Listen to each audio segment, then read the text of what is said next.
صراحة اتفاقية صديقا اللي صراحة كبرنا معاه وأنا معجب به من قديم صراحة، ونتبع جميع القضايا ديالو اللي كانت قديمة ودابا يعني كيعبر الرأس. توحشناك. ايوا لا أول زيارة لك لمدينة بالحمد؟ لا انا عندي اصدقاء فاتي كنت مع التظاهرات الثقافيه، ولكن اول مره كنلعب في هذا المركب الثقافي عجبني بزاف، مزيان هذا المركب.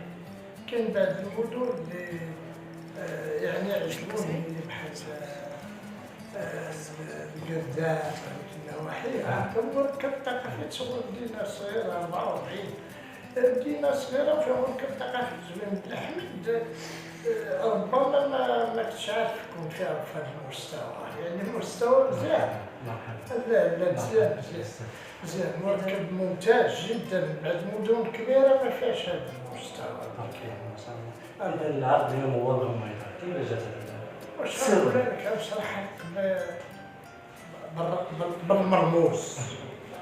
العمل ديال الغميضه هو انه بحال شي خزانه كاينه الكيزه ديال العمل هي المحافظه على التراث والعادات والتقاليد ديالنا اللي ربما بدات كتنقرض، وبعد الدول بداو كيسرقوها لينا جيراننا كينسبوها ليهم. حنا ما عطيناهاش اهميه، رغم ان بغاو كيعطيوها اهميه للتراث ديالهم والعادات والتقاليد ديالهم، وبزاف د الحوايج كيردوا لهم البال حنا عندنا عادي. فهمتي؟ هذه هي الكيزه الخزانه ديال المسرحيه. اما دوك الكيسوار اللي معاونين الكيزه ومواضيع جمة بما فيها مشكل الغلاء المعيشي الحالي مع الازمه ديال روسيا واوكرانيا، المشكل ديال الزياده وهذا، ومواضيع اجتماعيه، الزواج، الشعوذه، بزاف ديال الحويجات. الماء، مشكل ضياع الماء، هذا مشكل عالمي، مشكل خطير. هادو هما الكيزات اللي دايرين هي بصحيح ديال الغميضه. هي ثاني رحلة يا أستاذ. هذه ثاني رحلة. هذا ثاني عام. من رحلة التربات إلى رحلة ديال مدينة بالحمد. هي بصح هي قد ما تلعبات بزاف كنقولوا قد ما طابت. شكون اللي كيطيب المسرحيه؟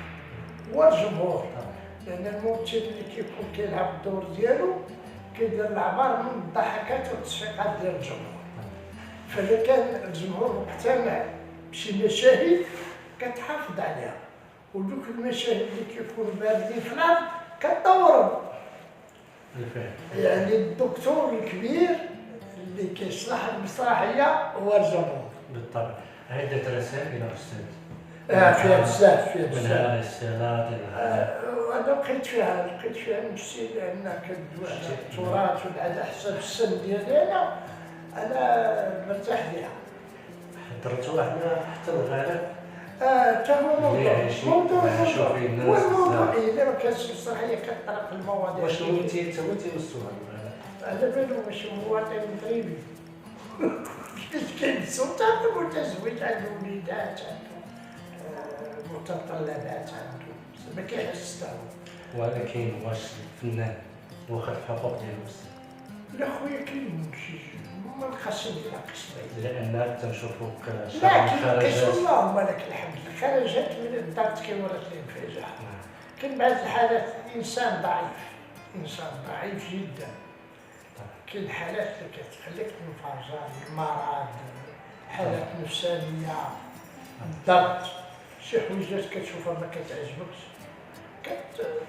خصوصا أستاذي المشهد الأخير مع الراحل الممثل نورتي البكر. انا اللي بغيت نوصل في هذاك الميساج طبعا كاين شي حوايج، شي ناس اللي ما عطاوش شي حوايج، ما عطاوش البلاد في عده مسائل. خلي التمثيل في عده حوايج اللي ما عطاوش وعطاهم اهميه، وكاين شي ناس اللي عطاو وما عطاهمش الاهميه لا في الحياه ولا في الممات ديالهم، وهادشي كيألم بزاف. باش ما كترش عليك بزاف نخليك هاد الرساله للمحبين ديالك السي. المحبين ديالي بغيت نقول لهم واحد الكلمه، ان الفن المسرحي راه بحال جميع القطاعات، راه مرة طالع مرة هابط، راه نفس المشاكل اللي كاينين في القطاعات الاخرين راه كاينين في الفن. عندك تسحبوا ان الفن راه ماشي بحال القطاعات الاخرى، جميع القطاعات راه فيهم الناس مزيانين وفيهم الناس الخايبين، كاين مسؤولين مزيانين وكاين مسؤولين خايبين، وكاينين الرشوه، هذاك الشيء اللي كيدور على بالكم كلشي كاين، هذاك الشيء اللي كيدور في القطاعات الاخرى، النميمه، الرشوه، الوسيطه، التمرق، النفاق، راه نفس القطاعات، راه بحال خدام في شي قطاع اخر، راه بحال وما تشوفوش الممثل انه راه مصمم الضوء ولا شي حاجه، راه مواطن عادي، غير كاينين فنانه اللي مفتوح لهم المجال وعايشين بخير، وكاين فنانه مساكن عايشه ببساطه، بحال جميع القطاعات، بحال جميع القطاعات.